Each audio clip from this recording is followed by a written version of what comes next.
This is Janice, and I wanted to talk to you about gifts and talents. Why? I'm so glad that you asked. I love to talk about gifts and talents because for so many years I had a lot of insecurities. And sometimes they're still hard to unsecure. I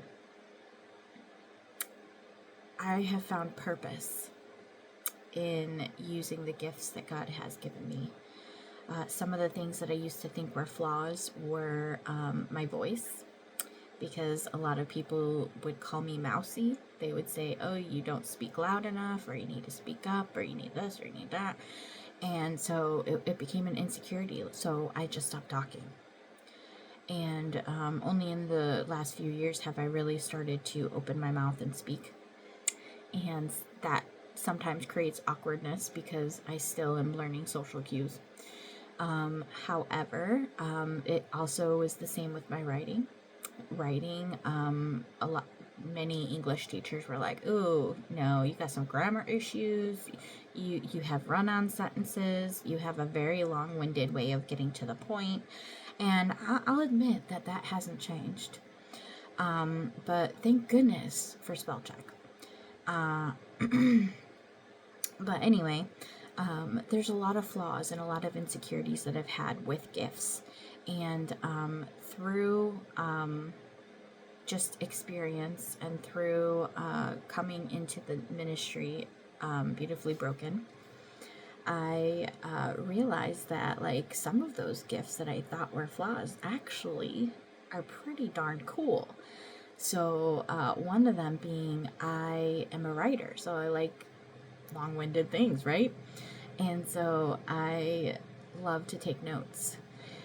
For anyone who has seen me in church, you know that I take notes. And even if I take notes in one service, you bet I'm picking up the ones that I forgot or didn't mention, or because the writer brain in me is like, oh, that's an idea. Oh, I gotta write that down. That's what I do. So it never made sense to me most of my life. Like, okay, why can I take 5 pages of notes for one paragraph? Not sure, but it's very useful now. And so just a lot of different aspects of gifts and how God prepares you for it. You know, God calls you to something. If he calls you to something, you bet he's already given you everything you need to accomplish what he's called you to, because he doesn't call the equipped, he equips the called. And so like we have nothing to fear when we have God. We have nothing to fear when God calls us to something, because where he calls, he provides. And so that has meant a lot to me in the last couple of years, specifically in the last year.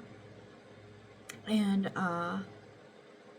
just knowing that he can take a test and bring it into a testimony, and he can make my mess into a message for others, is such gratitude. Like, I just have so much gratitude and thankfulness that he can use somebody as broken as me to help other people to find a way to use their gifts. And so sometimes it's just going through and being like, okay, God, is this really what you have for me? Or maybe it's trial and error. Maybe you think that is where God is calling, but maybe you have to go through it to find your true calling. I can't tell you that. I don't have the answers. But what I love about gifts and talents is that even when I stepped out into faith and left a worldly job, even when I now go and full-time serve other people and I organize or I clean or I do this or I do that, like whatever I do with the joy of the Lord, because he is the one who gave me the ability to do it. And so I'm going to represent him well. And so I also love to teach. I love to teach the word. There was a point where I really wanted to be a pastor, but I was like, actually, I don't want to lose the joy of reading for fun. And that's what was happening when I tried to do that. And so God didn't call me to be a pastor, but he did call me to minister. And to minister, I didn't know what that looked like. And now I have a better idea. Is it complete? Probably not. But he can use any gift. And through finding community with the church, and through mentoring and teaching and helping high school students, and through the ministry, I have found purpose. I found purpose for all my flaws. I found purpose that God was actually preparing me way in advance for, and I didn't even realize it. And so I want to encourage you today that when God calls you to something, he's going to provide. And you may not feel equipped. Sometimes we have our own insecurities and they get in the way. But you have to remember who's in control and who is the overcomer. Because we can only overcome because he first overcame. And I just love that there was a point not long ago where I asked God, I said, God, I really want to teach your word and I want to do it right. I never want to misrepresent you. And I know that teachers have that higher standard that they're held by, because obviously you teach it, people are going to go out and teach it too. And you don't want it to be the wrong thing. And so I take that very seriously. And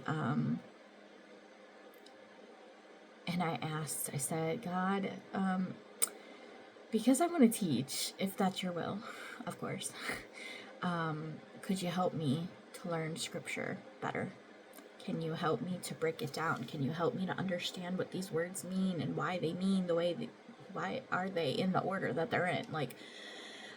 And I think throughout the last however many years of honing writing skills, I'm not much of a word person, but I can put words together. In fact, very long-winded words, actually. But